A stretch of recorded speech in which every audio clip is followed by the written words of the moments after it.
Alright everybody, this is a inside cab view of a 2010 International Workstar with the max horse engine in it. There's a view of the dash cluster.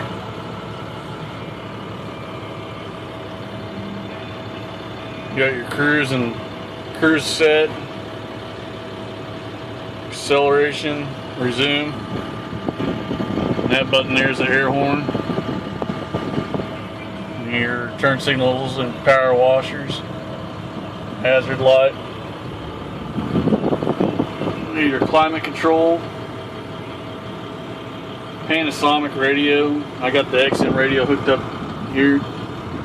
Behind this, it's got the park region button. I haven't had to use that yet. And then you got your auto neutral button.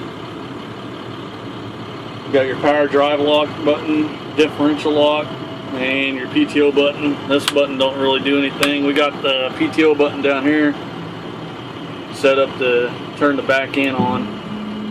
And your throttle advance. This button here is not set up to do anything. This is my strobes. That light right there will turn on if the back end's popped open. And of course you got your park brake. The red light will indicate if the PTO's on. I'll turn it on real quick.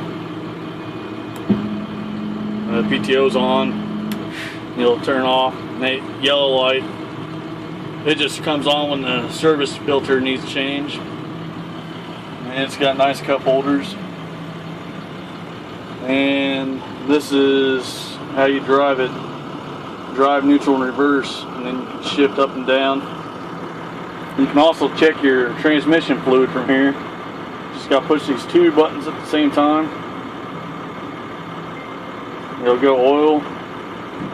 That shows that your oil level's okay. That shows the next changing. That's basically the life of the transmission oil. It's at 99%. Just got done. This is your filter, and it's okay. This is all overall life of the transmission, and it's okay. If there was any codes that ever pop up, they'd show a D1, and there's no codes right there. So that's a good sign.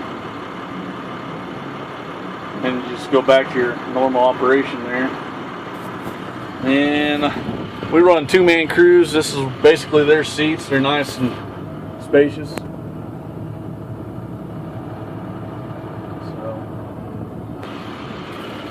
And that there is your scale.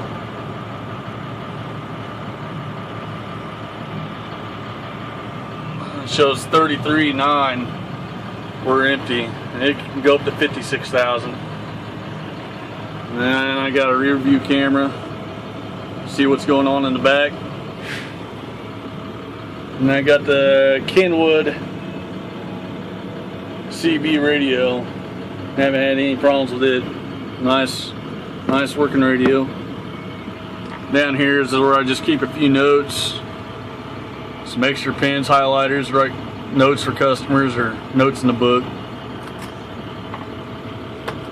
And we just got a dim light. I'm going to show you guys how to start this truck here. The key's down here on the right by the XM radio. Basically just turn the key on. You'll let it cycle through all the preset stuff here.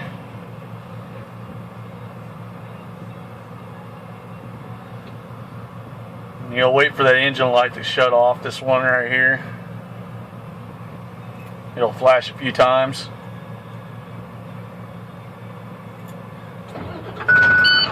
Just go ahead and start. And normally, I've been running this for a while, but normally you'll wait for your air brake pressures to come up on your tanks, and then your temperatures to come up.